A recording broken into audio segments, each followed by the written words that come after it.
Carroll 332, The Snitch Dungeons. Raise a file, group of interest, defunct. GOI 001, Chicago Spirit. File created circa 1931. File last revised by GOI November 1932. File recovered July 1933. Text reproduced below. Raise a noticed. Edits have been made for spelling, grammar, and general formatting. Carroll. Raise a definition. Carroll. A term used by Chicago Spirit to designate anomalies in their possession, referring to author Lewis Carroll and his book Alice's Adventures in Wonderland, equivalent to SCP 332, The Snitch Dungeons. Where it is?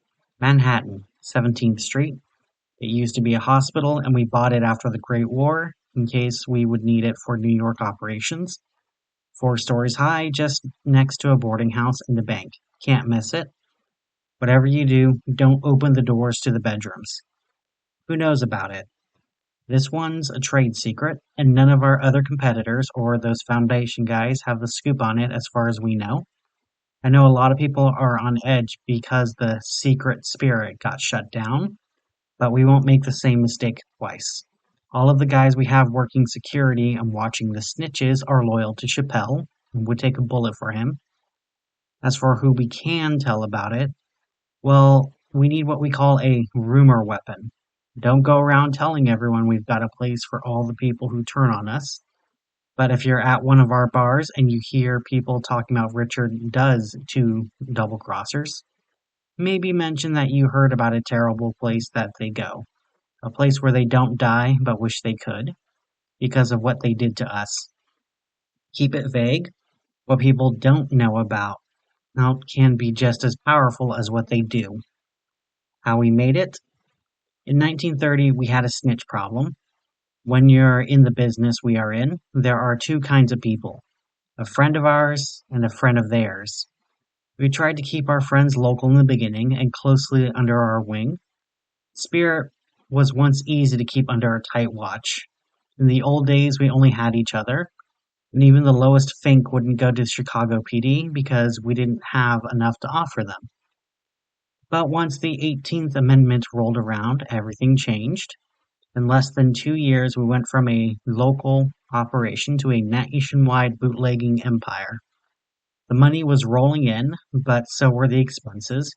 Bribes to cops and Canadian border guards, security to keep the Carrolls under close watch, and of course, employees. We started hiring out, working with the local competition when we needed to, not looking into our guys closely enough to make sure we could trust them.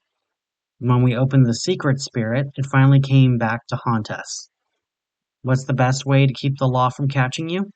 Keep them from remembering that you even exist.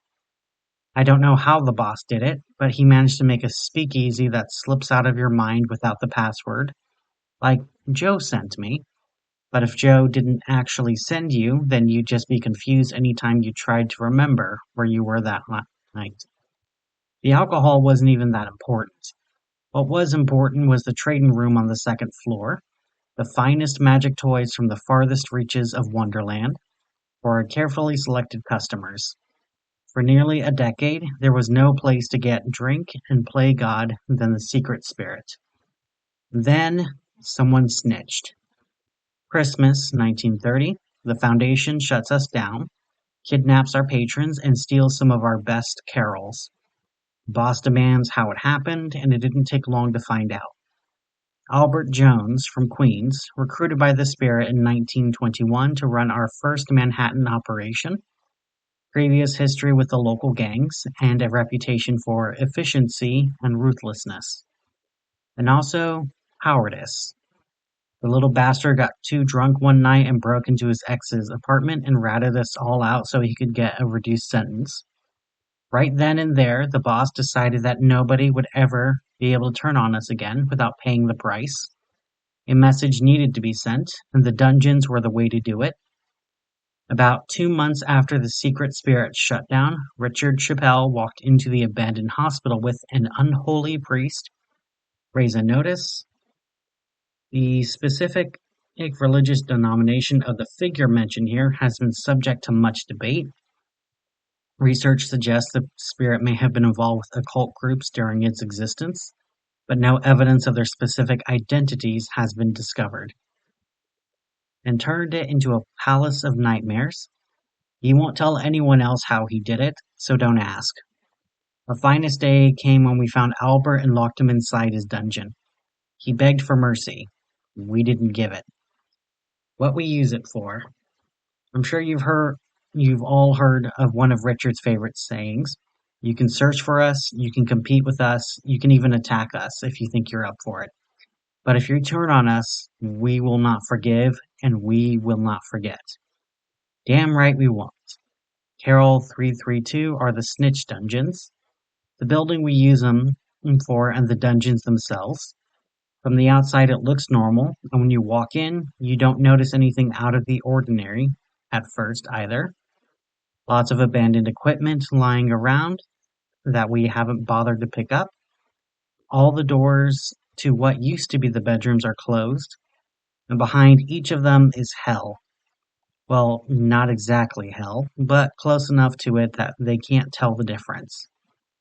When we find someone who turned on us, we have to say his name out loud and snap our fingers in front of this photo.